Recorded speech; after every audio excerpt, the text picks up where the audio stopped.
اللہ الرحمن الرحیم۔ السلام علیکم ورحمۃ اللہ۔ معزز سامعین کرام، بھائی جنید جمشید کو ہم سے بچھڑے ہوئے 3 برس بیت چکے ہیں۔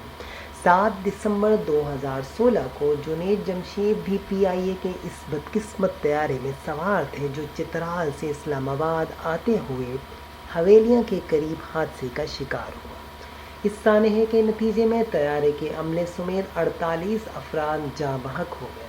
52 سالہ جنید جمشید اپنی اہلیہ کے ہمراہ چترال میں تبلیغی دورے کے بعد اسلام آباد جا رہے تھے۔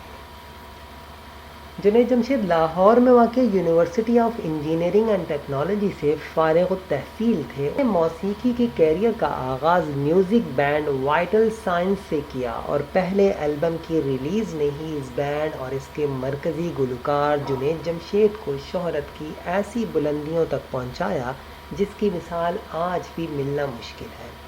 1987 میں ریلیز ہونے والے گیت دل دل پاکستان نے خاص طور پر جنید جمشید کو شہرت کی بلندیوں پر 1999 میں ریلیز کی گئی ان کی دوسری سولو البم کے کئی گیت اس دور کے سپر ہٹس گیتوں میں شامل ہیں۔ تاہم 2002 میں اپنی چوتھی اور آخری پاپ البم کے بعد اسلامی تعلیمات کی جانب ان کا رجحان بڑھنے لگا اور ماضی کے پاپ اسٹار ایک نعت خواں کے طور پر ابھرتے نظر آئے۔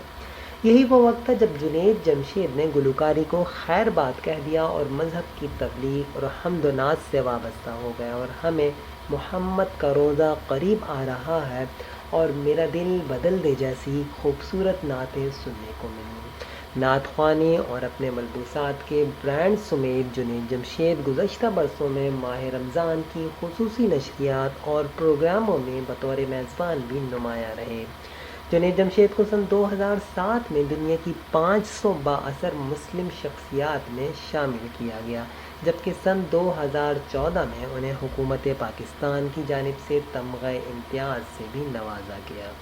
اللہ پاک بھائی جنید جمشید کی قبر پر کروڑوں رحمتیں نازل فرمائے۔